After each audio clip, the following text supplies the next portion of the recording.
in the beginning when we were coming up the street, getting used to the crosswalk. All right.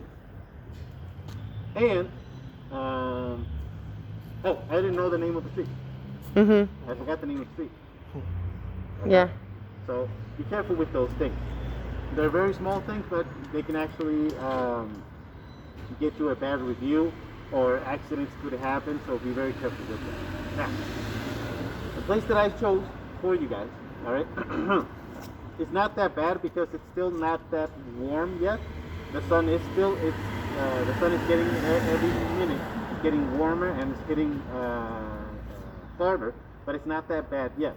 Okay, but I still gave you the option to have a shade or to have sun. You see, that's something that you would like to give the tourists an option.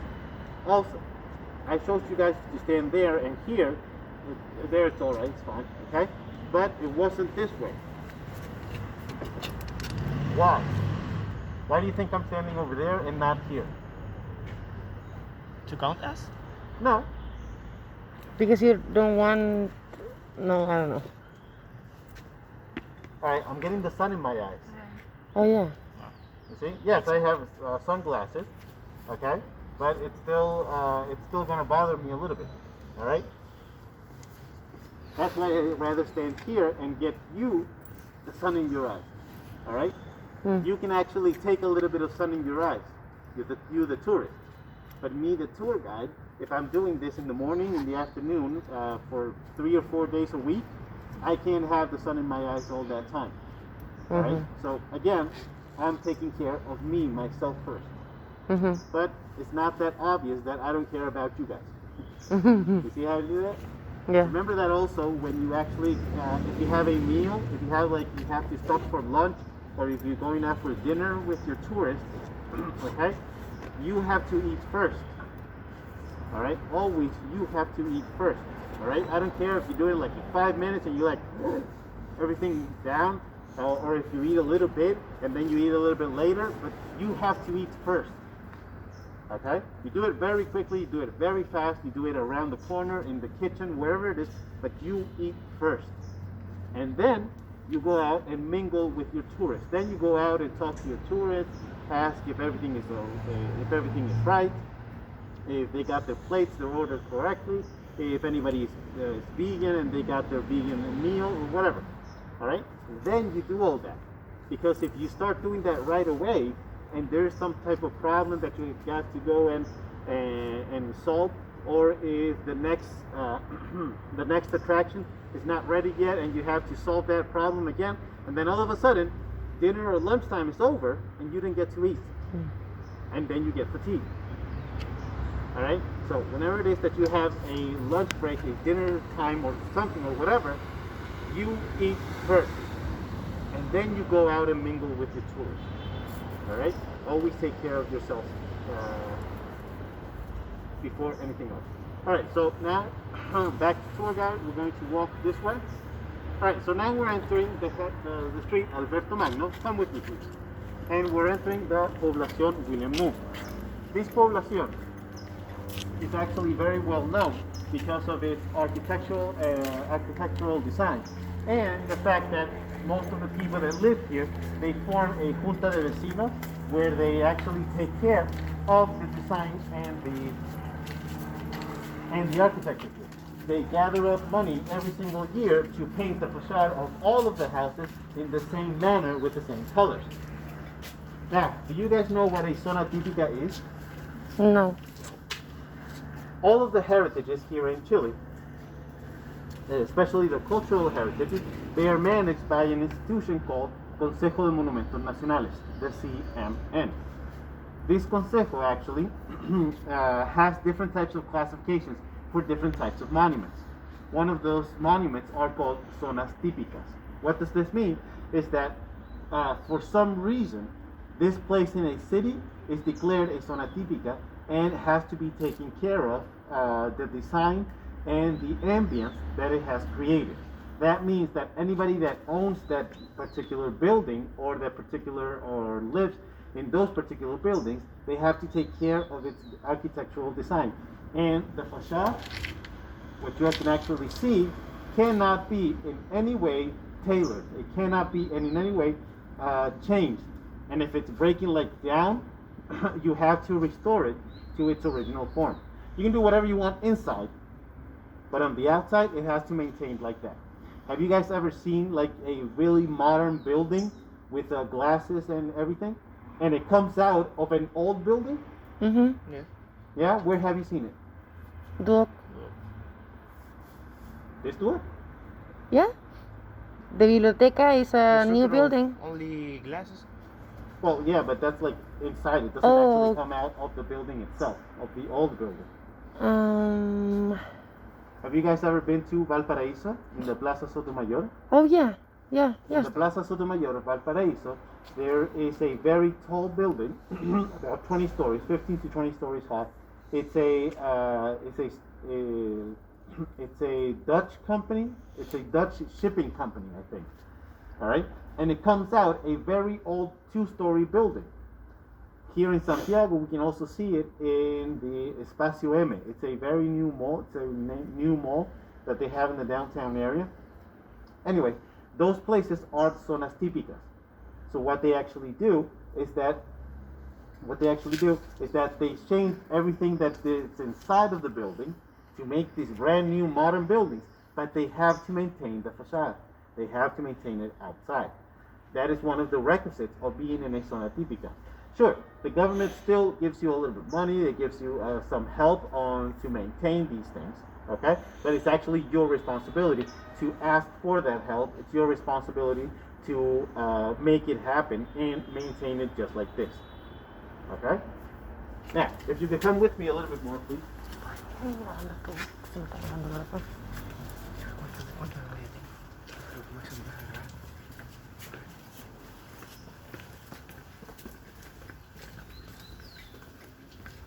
We're going to take a look at the building in front of us.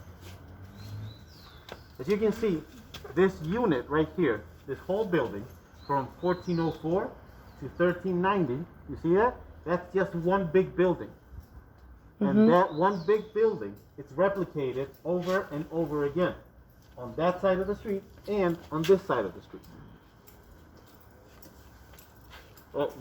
Please make way here. So, Sorry, guys. so what we're looking at here, this unit, this building, actually is 4 houses. Mm-hmm. This whole building right here, it's 4 houses. The 2 doors in the middle, they open up to a staircase that goes into the 2 houses on top. And the 2 doors on the outside, those are the entrances to the 2 houses that are on the lower level. Also, between one unit and another, there is a shared, the intention was to have a shared patio between one unit and the other. That one right there, it used to have an access to the patio, to like the backyard for this unit and for that one over there. The same thing here. This is an entrance to one of the houses on the lower levels. And here they would have the actual patio or the backyard to share between these 2 houses and these 2 houses over here.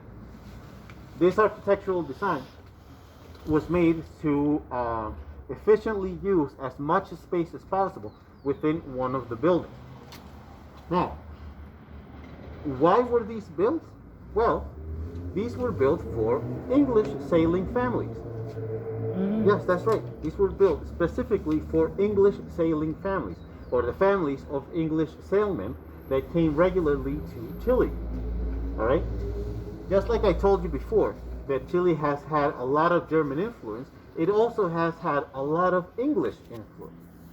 Can you guys think where the English influence is much more seen here in Chile? Can you guys think of anywhere in Chile where we have a lot of English influence? No?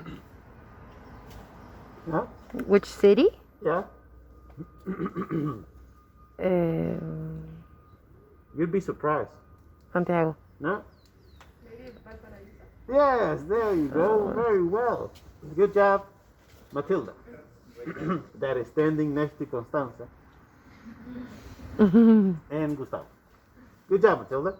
Why would you say Valparaíso? Because of the port. Yes, it's a port. So it has English sailmen. They have to come to a port, right? Exactly. When we go to Valparaiso, all right, if you guys study up on it and actually find where the English influence is and tell us your tourists, right, that'll be great. But if you don't, I'll still tell you a little bit about it because it's still some part of Chilean heritage that you guys need to learn about. All right, so no French. Anyways, we've had a lot of English influence. Actually, our once is replicated from English tea time, except that English tea time is like a cup of tea with some crackers and some ladyfingers. We added que la sopaipilla, que el completo, que el tazón de leche, el café, and everything else, and we made it one of the best meals in the day, along with breakfast, lunch, dinner, and supper. But still, it's really great. And that's where actually our once comes from. And not only that, but in the Valparaiso design of the houses on the hill, they are designed after a lot of the social buildings that there is in London, which is also a port out in England. Anyway, there was a very big and important person who was a son of an English sailman and and a Chilean woman, and his name was Juan William Noon. Noticeably, it's not John William Noon. It's Juan because of its Chilean mother. Juan is named him Juan, not John. So Juan William Noon was actually a very he was actually a very dear man.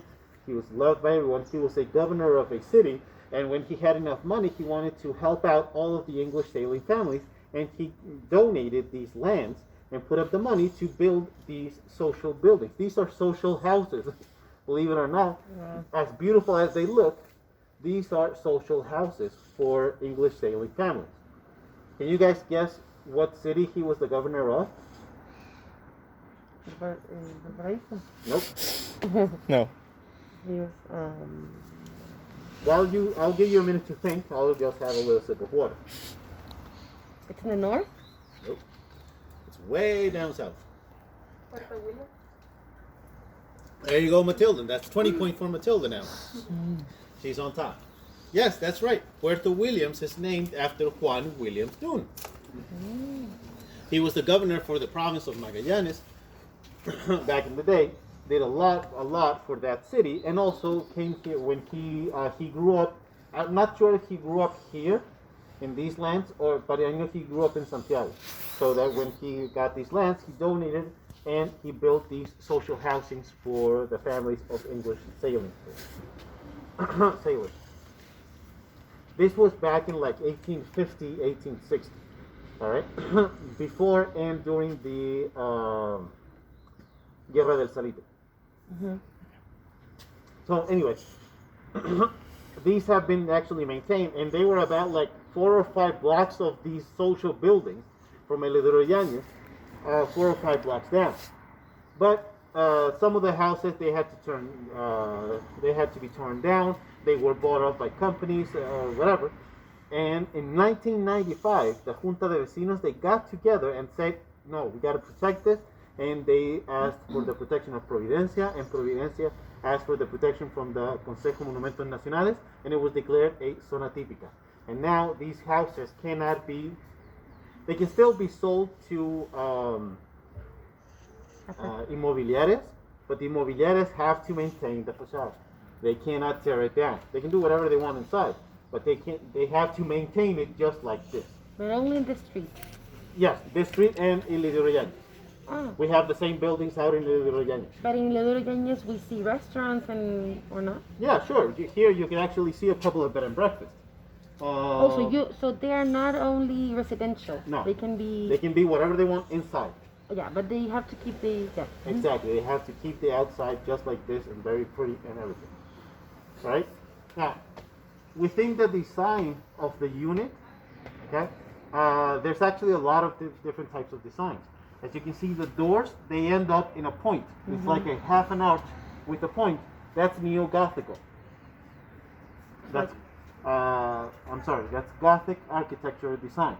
But then you have another ones that are actually very round. like that door over there, or these ones that are actually very square. Mhm. All right. These designs are all neo-Gothical, but they also have Spanish and Roman influence. The ceilings, those one over there, las tejas, those right there, those are Roman type of ceilings. But the ones over here, the ones over there, you can see them right there. Mhm. Those are Spanish type of ceilings, also known here in Chile as teja muslera. Have you ever heard of the expression? No. No. Those called tejas musleras. Can you guys think of what? ¿De muslo? Exactly. They put the clay on their thigh, on their muslo, Ah. and that's where they get the shape from. Now, that's interesting because once you buy the tejas from one person, you have to always buy from that one person so it can keep the same size. You see? If you go and buy it from another artisan, they're not going to be the same size, so they're not going to fit. Oh. Oh, and another interesting fact about tejas, do you know where the expression comes from? Se le corrió la teja. Have you guys ever even heard it? Yeah. Mm, Se le corrió la okay. teja. Do you guys know what it means? No. Como que se te escaparon los choros canastos, decir. Exacto. Se quedaron los del canasto, se arrancaron los monanitos al monte, le Sí. faltan palos para el puente. Sí. Te desatinaste, algo así. Exactly. Right? When you go like a little crazy or you say something like really stupid or whatever, se le corrió la teja. That comes from when one of those tejas se corre y te cae en la cabeza. Mm. Se le corrió la teja y le cayó en la cabeza. And you get a little stupid or whatever. That's where tejas come from. Anyway, we got a very sidetracked, but it's still interesting to know. So you see all of that mixture of designs, that is what's called eclectic. You see a lot of eclectic design in art, in architecture, in interior designing, and other types of arts and artisans. All right, that's what is called eclectic design. Okay, so this is a very fairly safe street, so we're going to just like walk around 5 minutes. I'm going to give you a couple of minutes so you can take pictures if you like. If you have any questions, just please raise your hands. And we're going to be walking down the street, but you guys have 5 minutes free to yourselves if you'd like to get some of the details. The vast majority of the units, they have different types of designs. So please, you are welcome to just like walk down the street and take a look at the different designs. And anyways, in about 5 minutes, we'll meet up a little bit past that white car over there. Mhm. Okay? Okay. All right. Back to the teacher. That's what I do with tourists. If there's a safe place, somewhere interesting where to look, you give them time. Mhm. You don't agobiate them. You don't fill them up with facts and talk. One, it's very tiring for you, and two, it gets boresome for the tourists at one point. All right, so you have to give them space. Okay, now that space, I will give you 5 minutes just to walk around and take a look at the different designs, and then we'll meet up over there in like 5 minutes. All right? Okay. Okay, good. Now you can stop recording it for a while. Thanks. Because they match? Exactly, because they match. They're red, just like the red houses. Oh, Alright? qué rico, güey. And look at the sidewalks. They are red. They are also red. So you see, the design of it wasn't only the design of the buildings and the houses, it was the design of the whole community that's Yeah. here. And that is what is being taken care of today by naming it Zona Típica. All right? There's a lot of different poblaciones throughout Santiago and in many other cities in Chile that are named Zona Típica. For example, the downtown Santiago area is also a Zona Típica. The whole downtown area from I believe, Santa